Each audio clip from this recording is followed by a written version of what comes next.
Yeah, basically today's topic is identity, like the way we identify ourselves. This is something that I was thinking about recently, but like this is something what I came to thinking, what I started with was I was thinking about what I want to do with my life, like what profession I want to choose and like what I want to do in general. And while thinking about it, I looked on my life and all the are really valuable to me at different points in my life. And I realized that they were like very, very different things. It's not really connected to each other in any way. Like for example, or when I was, like 7, 8, I really like craft. I really like woodwork. Then I got into dancing. Then I got into BMXing. And yeah, I had like a big start with BMXing. I was like very successful at it and very, very obsessed with it, like truly obsessed with it. It was always on my mind. And I won a competition, BMXing, and like yeah, I was all set for for committing my life to it. But then I got a back injury and I couldn't do that anymore. And I switched to more intellectual activities. And for the past couple of years, I was set on entrepreneurship and things like that. And just like my activities changed quite drastically, my identity changed with them too. And for example, when I was like 12, when I was age 12 to 16, I wanted to be a bad boy. I really like wearing sagging pants. I cursed a lot, and I was like a bad guy. Then then after I got the back injury, within like half a year, I changed completely. Like I started to wear different clothes. I started to speak differently. I stopped cursing completely. I never cursed in my head, and it all completely changed.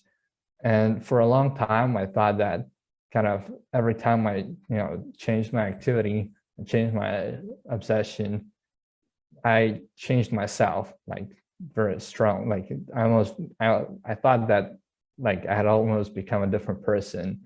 But recently I realized that it wasn't the truth. Like maybe I changed quite significantly externally, but on the inside I was always the same. And then I thought about what that insight was. And basically, yeah, when I thought about it, I kind of tried to um, think what all the things that I've ever been obsessed with have in common. And I've been able to see two things. And the first one is absence of strict rules. And the second one is possibility to succeed in life through it, basically to become, exceptional in life through it.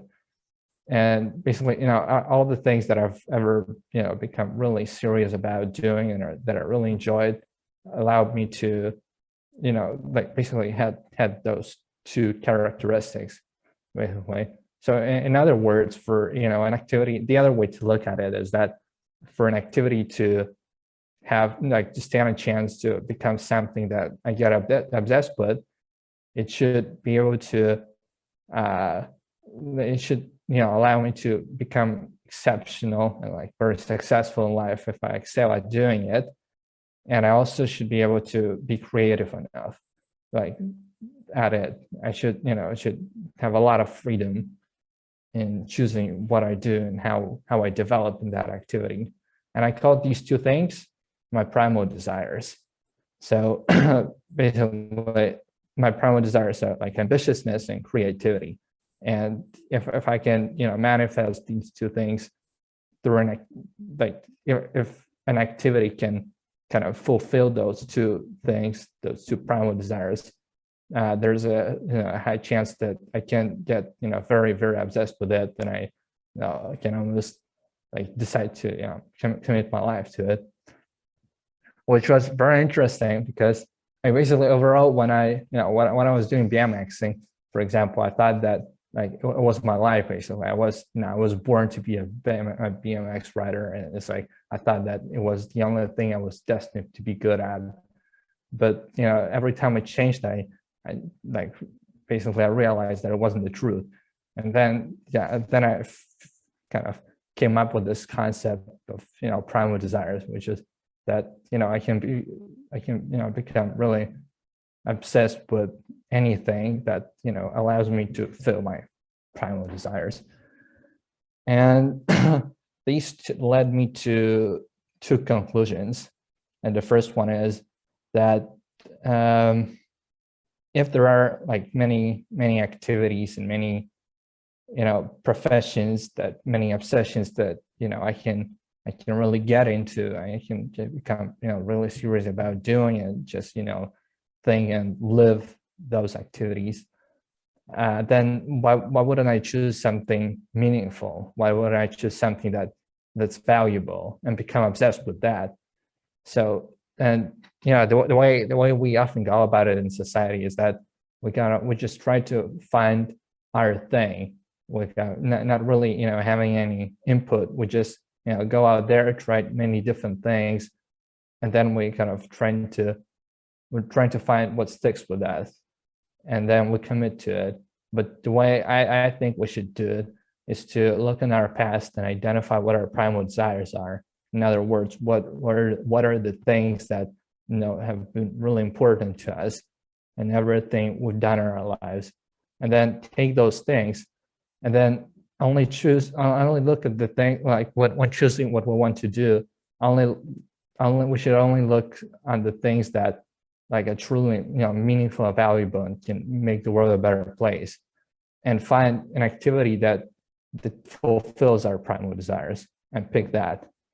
And this is how instead of just like, this is how we can on the one hand have a fulfilling life, and doing something that we love doing, and at the same time this something that we love doing can be something valuable to the world as well. Yeah, and the second conclusion was that as I said in the description of this event, we often, like, our professions often become like a very big part of our identity. Like, one of the first things that we ask people when we want to know what they're about is, what do you do? Or like, we just want to know what they do for a living and things like that. But I think that, and also like every profession, every like activity has a certain culture associated with that. Like, for example, in entrepreneurship, it's luxury stuff. And when we identify ourselves, like when we introduce ourselves, when like with our professions, when we say I'm a teacher or I'm an entrepreneur, it can be very misleading, because people, like, once we say it, people think about things that are normally associated with that, about like some stereotypes about if someone says I want to be an entrepreneur, you immediately think that, like immediately think that they want to live in luxury and fly on private jets and things like that.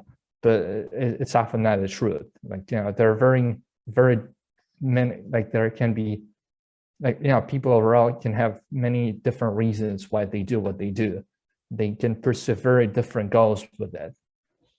And yeah, this is why I think that it's not we should, okay, maybe it's okay to say your profession when you have introduced yourself, but there should be something more.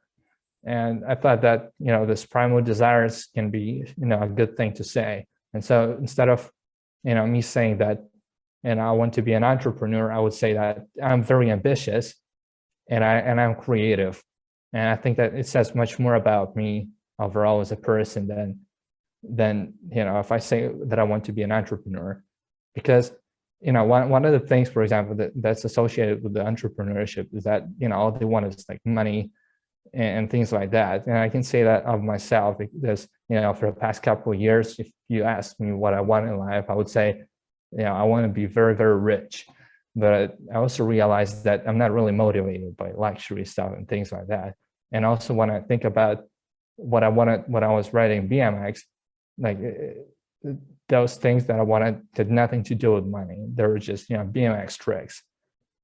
and like that like BMX tricks were, you know, my measure of success, but now it's money. But it's like the, you know, the what I realized that it doesn't, like they're just, you know, money now and BMX tricks then are just ways I measure success.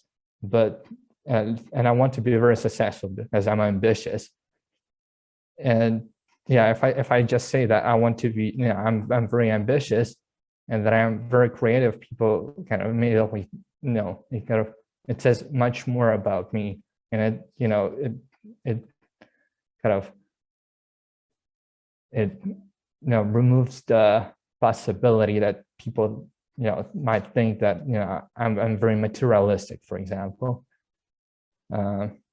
So yeah, I guess that's what I wanted to say. And yeah, I think the last thing I wanted to just kind of summarize this all with is that, yeah, although when I was riding BMX, I thought I was a BMX rider. Now I'm kind of, I think I thought I wanted to be an entrepreneur, but in fact, those things weren't what I was, weren't what I wanted to be, but they were what I did and wanted to do.